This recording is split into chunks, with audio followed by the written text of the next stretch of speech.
சர்வ வல்லமையுள்ள ஆண்டவருக்கு மகிமை உண்டாவதாக. சந்தோஷமும் மனமகிழ்ச்சியுமான இந்த அதிகாலை நேரத்துக்காக ஆண்டவரை அதிகமாக துதிக்கிறேன்.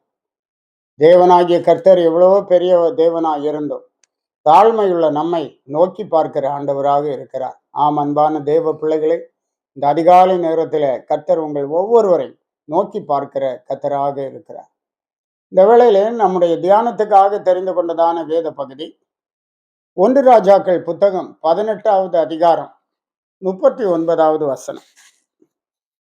ஜனங்கள் எல்லாரும் இதை கண்டபோது முகங்குப்புற விழுந்து கர்த்தரே தெய்வம், கர்த்தரே தெய்வம் என்றார்கள். இஸ்ரவேல் ஜனங்கள் எகிப்தின் அடிமைத்தனத்திலிருந்து கர்த்தரால் விடுவிக்கப்பட்டு செங்கடலிலே பெரிய அற்புதத்தை கண்டு, யோர்தானிலே அதிசயத்தை கண்டு, ஆண்டவர் அவர்களுக்கு கொடுப்பேன் என்று சொன்ன பாலும் தேனும் ஓடுகிற கானான் தேசத்திலே வந்து சேர்ந்தார்கள் என்று பார்க்கிறோம். ஆனால் இங்கு வந்தபோது இவர்கள் ஜாதிகளுடைய தேவர்களை சேவிக்க தொடங்கினார்கள். தங்களை இம்மட்டும் வழிநடத்தி வந்த ஜீவன் உள்ள தேவனை விட்டுவிட்டு ஜாதிகளின் தேவர்களை சேவிக்க தொடங்கினார்கள். அப்போது வழியிலே அல்லது அந்த தேசத்திலே பிறந்த வளர்ந்த வாலிபர்களுக்கு யார் தெய்வம் என்கிறதான ஒரு டவுட் உண்டாகிவிட்டது. கர்த்தர் தெய்வமா, பாகால் தெய்வமா? காரணம், இஸ்ரவேலின் பிதாக்கள் தங்கள் பிள்ளைகளை பாகாலுக்கு பலியிட ஆரம்பித்தார்கள். பாகாலுக்கு என்று அக்கினிக்கு இரையாக்கினார்கள். எவ்வளவு பயங்கரமான காரியங்கள் நடந்தது. ஆகவேதான் வாலிபர்களுக்குள்ள ஒரு சந்தேகம் ஏற்பட்டது. யார் தெய்வம்? உண்மையான தெய்வத்தை நாம் சேவிக்க வேண்டுமே என்று அங்கே அவர்களுக்குள்ளே ஒரு கேள்விக்குறி உண்டான. அந்த நேரத்தில் எலியா தீர்க்கதரிசி அங்கே எழும்பி வருகிறார். எலியா சொல்லுகிறார், ஒரு காளையை துண்டு துண்டாக வெட்டி பலிபீடத்தில் வைப்போம். எந்த தெய்வம் வானத்திலிருந்து அக்கினி இறக்குகிறதோ அந்த தெய்வம் தான் மெய்யான தெய்வம் என்று சொல்லுகிறார். இதை கேட்டவுடனே இஸ்ரவேலின் வாலிபர்கள் சொல்லுகிறார்கள், ஆம், உண்மைதான். அப்படி வானத்திலிருந்து அக்கினி இறங்கினால் அக்கினி இறக்குகிற தெய்வம் தான் மெய்யான தெய்வம் என்று சொல்லுகிறார். எப்படியும் ஒரு பலிபீடத்திலே காளையை பலியிட்டு பாகாலுடைய தீர்க்கதரிசிகளிடத்திலே சொல்லுகிறார்கள், நீங்கள் உங்கள் தெய்வத்தை நோக்கி கூப்பிடுங்கள் என்று. அவர்கள் காலை முதல் மாலை வரையிலும் கூப்பிட்டார்கள். கத்தியினாலே தங்களை கிழித்து இரத்தம் சொட்ட சொட்ட கூப்பிட்டார்கள்.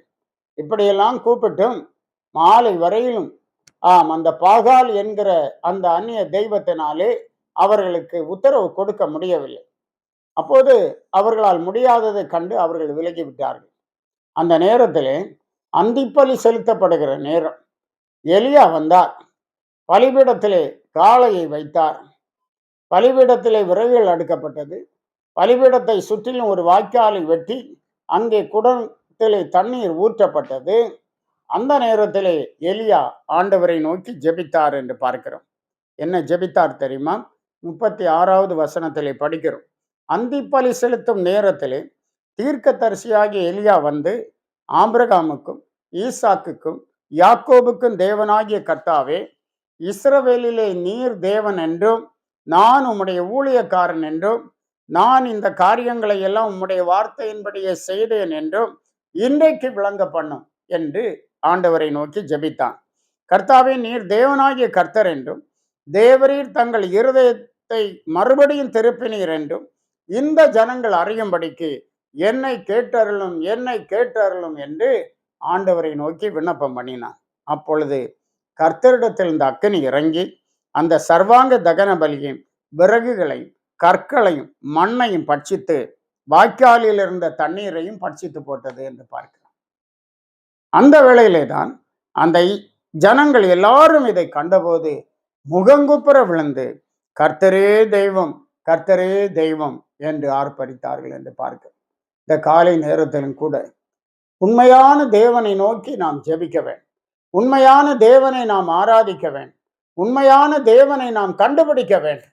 நம்முடைய பாரம்பரியம் அல்ல நம்மை பரலோக ராஜ்யத்தில் கொண்டு போய் சேர்க்கிறது.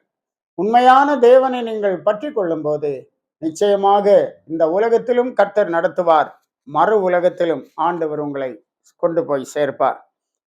தீர்க்கதரிசியாகிய ஏசாயா 45வது அதிகாரம் 5வது வசனத்தில் சொல்லுகிறார், நானே கர்த்தர், வேறொருவர் இல்லை, என்னை தவிர தேவன் இல்லை. இப்ப தேவனாகிய கர்த்தர் இந்த தீர்க்கதரிசிக்கு தன்னுடைய வார்த்தைகளை கொடுக்கிறார். நானே கர்த்தர், வேறொருவர் இல்லை, என்னை தவிர வேறே தேவன் இல்லை என்று சொல்லுகிறார். இன்னும் ஏசாயா 45ஆம் அதிகாரம் 18வது வசனத்துல படிக்கிறோம். வானங்களை சிருஷ்டித்து பூமியும் வெறுமையாயிருக்க சிருஷ்டியாமல் அதை குடியிருப்புக்காக செய்து படைத்து அதை உருவேற்படுத்தின தேவனாகிய கர்த்தர் சொல்லுகிறதாவது, நானே கர்த்தர், வேறொருவர் இல்லை. எவ்வளவு தெளிவாக சர்வ வல்லமையுள்ள தேவன் நமக்கு சொல்லிக் கொடுக்கிறார். இந்த ஜீவனுள்ள தேவனை அறிந்து கொள்ளுங்கள், அவரை பற்றி கொள்ளுங்கள்.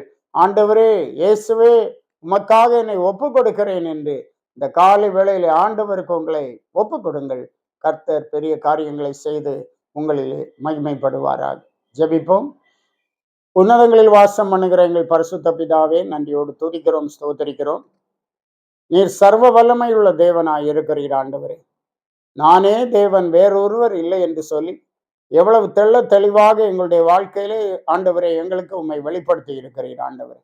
இந்த நாட்களில் உம்முடைய பிள்ளைகளாகி நாங்கள் உம்முடைய வார்த்தைகளை பற்றி கொண்டு உமக்காக ஜீவிக்க, உம்மையே சேவிக்க, உமக்கு பிரியமானதை செய்ய இந்த காலை வேளையிலே கர்த்தர் ஒவ்வொரு இருதயத்தையும் திடப்படுத்தும்படியா ஜெபிக்கிறோம். உடைய பிள்ளைகளை ஆசீர்வதியும், பலப்படுத்தும். இயேசு மூலம் கேட்கிறோம் பிதாவே. ஆமென். ஆமென். God bless you.